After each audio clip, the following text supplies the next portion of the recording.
Hi everyone, George with the Art of Water, and I want to talk to you today about the sparkling dwarf gourami. Yes, you really did hear that croaking sound coming from your tank. I bought these fish and had heard a little bit about them, that on occasion you would hear what some have referred to as a croaking sort of sound, or chirping of a cricket kind of sound coming from their aquariums, and did not know what that was. Well, these little fish, if the conditions are right and they are enjoying their environment, things are healthy with the tank,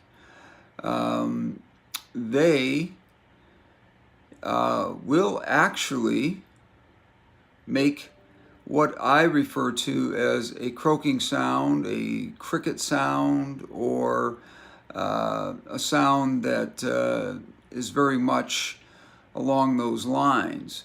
Now, I didn't really believe that this would happen in a home aquarium environment. I was very skeptical about that until just a few weeks ago, when I started hearing in my small office here a little sound coming from this particular aquarium that I really wasn't sure about. And I heard it over and over again on one particular day, and thought I would look it up. I had heard about this, but again, as I said, I was very skeptical about whether or not this could ever be recreated in a home tank environment. Now, the sound is not something that you would identify right away as a croaking or a cricket type sound or whatever. It just has a very small little pitch to it that is almost like, it's just very hard to describe. But it sounds a little bit like what you would hear with a cricket, but only combined with maybe a frog or something like that. So it's kind of a combination of the two sounds, a croaking of a frog or the sounds that a cricket makes in a field. It's very, very hard to describe unless you actually have heard it. Once you've heard it, it's kind of startling because you don't really know where it's coming from. And so I went ahead and I looked up the sparkling gourami. I read a lot about them, and yes, indeed, if the tank environment is in particularly good shape, all your water parameters are really good, and there is an environment that these fish are very comfortable and happy in, they will actually make this sound.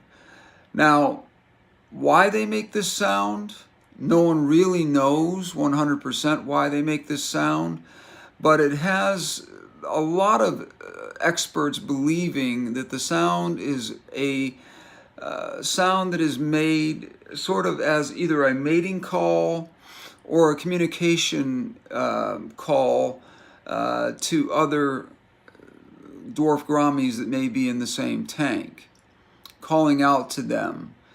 And I have heard it. I have heard it several times. I heard it again this morning, so I thought I would make a small video just to let you know. Unfortunately, they're not going to do this likely while I'm on here with you. If they did, I would be quite amazed at that, because they seem to do it at the most unlikely of times. Now, the conditions in this particular tank are something that may have a lot to do with why they're doing this. The water temperature is somewhere between 80 and 82 degrees. It fluctuates a little bit. The celestial pearl danios that I have in here, I'm surprised are doing as well as they are, because they don't typically like water quite as warm as that. But these two particular species, the sparkling dwarf gourami and the celestial pearl danio, are known to be good tank mates together because of their nature of the size of the fish and how big that they will get and that sort of thing. They can be long-term tank mates. And so anyways, I started to hear this sound and I wasn't sure exactly what was happening. So I looked it up, and the sound that I found on, and you can find videos on this if you just actually Google it, you will find that there are actually people who have taken and captured this sound from their tanks, and it's exactly the sound that I am hearing. So these guys really do give off this sort of chirping, croaking, crickety little sound, hard to describe, like I said, exactly what it is. But it seems to me that most of the friends that I have that are keeping these fish have not heard this. So when I look it up, the conditions under which they do this is the environment that they are in. They have to be extremely happy in that environment, or they will not make the sound that I'm describing. So I feel rather good about that. I feel like this tank is been done very well. It's one of those tanks that I'm very proud of because it has come along very well. Some of the plants in the front aren't doing quite as well as I had hoped, but they are starting to recover. We had a little bit of a melt on these about a month ago, and I didn't do any replanting. I just cut them back, and it appears that they're sort of coming back on their own. So a well-planted tank, you'll notice that I also have water lettuce at the top of this. There's several pieces of this in a small tank that I've actually even taken cuttings off from so that I can put in other tanks. That is doing well also.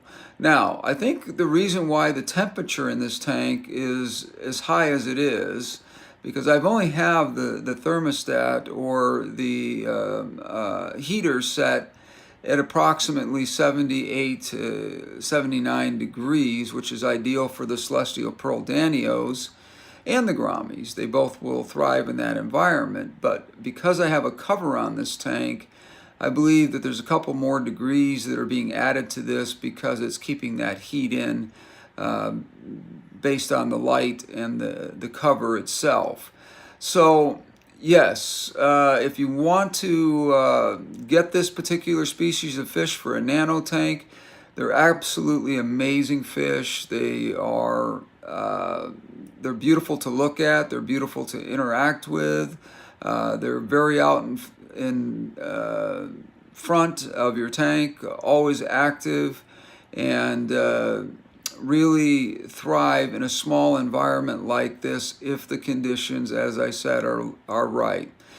Let's go over the conditions again. Number one, the tank's temperature needs to be reasonably high in humid conditions, kept in there from the cover that is on here. Good lighting for the plants, a well-planted tank. Now this one here is not overly planted because it's a nano tank, but it is planted better than most people would probably plant a small nano tank like this.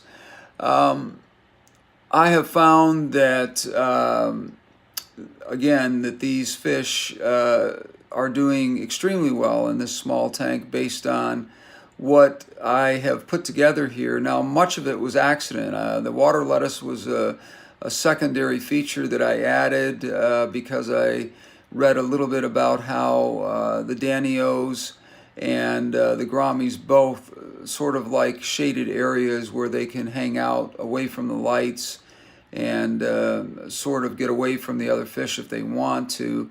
And so the water lettuce gives them the opportunity to do this. So if you do have the dwarf sparkling gourami, you may experience this sound that a lot of people talk about. And it is real, and it's kind of cool to hear. And if you want to, like I said, Google it. There is many articles online and videos that replicate this sound, and it is exactly the sound that I have been hearing, which makes me feel good because it tells me that my tank is extremely healthy and that these fish are happy in their environment and doing well. So the sparkling dwarf gourami, if you want to know more about them, you can leave me a comment and I can tell you a lot more about these fish, which I'm not going to go into in this particular video. But you can also give me a thumbs up or subscribe, and I would truly appreciate that, as always. And for right now, this is George with the Art of Water, and thank you. We'll talk again soon.